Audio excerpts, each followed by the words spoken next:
Hello guys, कैसे हो आप सभी लोग। उम्मीद करता हूँ सभी अच्छे होंगे और अपनी तैयारी को और बेहतर कर रहे होंगे।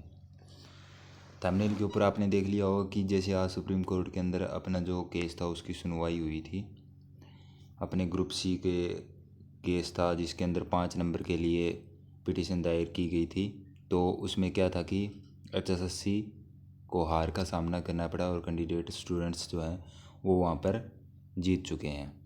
तो अभी इसी पॉजिटिव वाइब्स के साथ क्या हमारा वो ग्रुप डी का जो बचे हुए कैंडिडेट है उनका रिजल्ट कब तक आएगा, कि वेटिंग लिस्ट के कब तक लगेगी और कितने कैंडिडेट को इसी CET के बेसिस पर सिलेक्शन किया जाएगा। तो इन सभी बातों को हम इस वीडियो के अंदर चर्चा करेंगे। अगर आप चैनल पर नए हैं तो चैनल को सब्सक्राइब कर लीजिए। टेलीग्राम को अभी तक आपने ज्वाइन नहीं किया तो टेलीग्राम को ज्वाइन कर लीजिए ताकि कोई भी नई अपडेट या फिर नोटिस आता है वो सबसे पहले आपको मिल सके।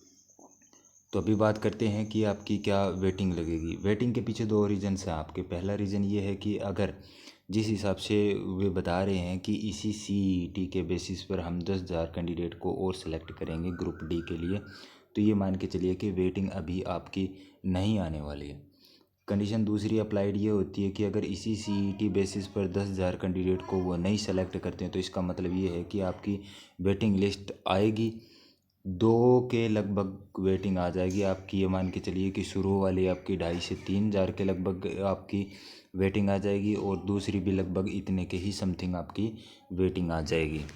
अब उसके बाद में बात करते हैं कि क्या हमारे को 10,000 कैंडिडेट और ये सेलेक्ट कर सकते हैं। वैसे ये है कि एक जो नोटिस पहले आउट हुआ था जिसके अंदर बताया जा रहा था कि ग्रुप डी की वैकेंसीज 44,000 की समथिंग यहाँ पर वैकेंट है। उसके बाद में भी ये है कि अपने जैसे पीछे एक न्यूज़पेपर में वायरल हुआ था कि 15,000 के लगभग समथिंग हम ग्रुप डी की वैकेंसी को इंक्रीज़ कर देंगे। ठीक है, 15,000 के समथिंग। लेकिन अभी तक कोई भी इंक्रीज वैकेंसी का कोई भी नोटिफिकेशन या फिर कोई भी नोटिस उन्होंने अभी तक आउट नहीं किया है।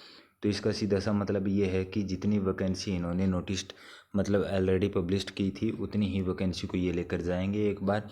उसके बाद में क्या है कि हो सकता है कि 10,000 कैंडिडेट का एक बार और यहाँ पर है आपका सिलेक्शन करवा दें, क्योंकि इसके पीछे भी दो रीज़न है। एक तो आपका मेन है इलेक्शन का और दूसरी बात ये है कि 5 साल में इन्होंने अभी तक कुछ ज़्यादा वैकेंसीज यहाँ पर कंप्लीट नहीं किया है।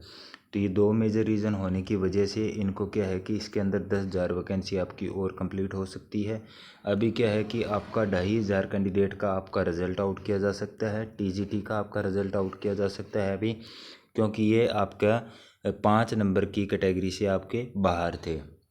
अगर वो 2022 वाली जो 5 नंबर की पॉलिसी के हिसाब से चलते हैं तो उसके हिसाब से एक अलग बात है, अन्यथा यही बात है। ठीक है, अभी उसके बाद में बात करते हैं कि आपकी कट ऑफ कितनी रह सकती है। कट ऑफ के पीछे भी आपके रीज़न देखे जाएंगे। अगर 2,500 की आपकी वैकेंसी को कंप्लीट होता है तो सीधी सी बात है कि ज़्यादा फ़र्क पड़ने वाला नहीं है। 1 से 2 नंबर का ही, ज़्यादा से ज़्यादा 2 नंबर का लगा लीजिए, कम से कम 1 नंबर का आपका यहाँ पर आपको थोड़ा डाउन देखने को मिल जाएगा। अगर 2,500 की जगह आपका 5500 के समथिंग आपका अगर आपकी वैकेंसी जाती है तो ये मान के चलिए कि 2 से 3 नंबर आपकी कट ऑफ थोड़ी डाउन आ जाएगी। अगर उससे पहले अगर ये रिज़ल्ट, इस रिज़ल्ट को अगर पेंडिंग में रखकर ग्रुप सी का यहाँ पर रिज़ल्ट पहले पब्लिश करते हैं तो मतलब जैसे एग्ज़ाम कंडक्ट करवाने के बाद में उनका रिज़ल्ट पहले पब्लिश करते हैं और इनका बाद में करते हैं, तो ये मान के चलिए 5 से 6 नंबर आपके यहाँ पर जनरल कैंडिडेट के लिए, BCA के लिए, BCB के लिए और यहाँ पर SC कैंडिडेट के लिए आपका यहाँ पर 5 से 6 नंबर यहाँ पर आपकी कट ऑफ डाउन देखने को मिल जाएगी।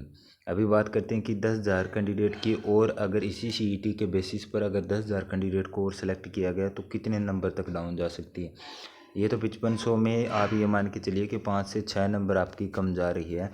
तो अगर 10,000 कैंडिडेट को यहाँ पर सेलेक्ट किया जाता है तो ये मान के चलिए कि कम से कम 10 से 12 नंबर आपकी कट ऑफ कोर्स यहाँ पर डाउन देखने को मिल जाएगी, क्योंकि 10,000 की जो वैकेंसी है उसको ग्रुप सी के जो एग्ज़ाम है टोटली ग्रुप्स के, उनका ग्रुप्स के एग्ज़ाम होने के बाद में एग्ज़ाम का रिज़ल्ट आने के बाद में 10,000 कैंडिडेट, क्योंकि क्या है कि इसका तो 10,000 के जो कैंडिडेट हैं इनका तो सिर्फ इनको रिज़ल्ट ही पब्लिश करना है, क्योंकि इनका तो CET पहले हो चुका है। सिर्फ रिज़ल्ट ही, मेरिट लिस्ट ही इनको आउट करनी है। तो ये अगर ग्रुप सी के बाद में हो गया तो ऑफ कोर्स आपका 10 से 12, मैं आपको मिनिमम बता रहा हूँ, ये 10 से 15 भी हो सकते हैं अगर इसी तरह से ये चलता है तो।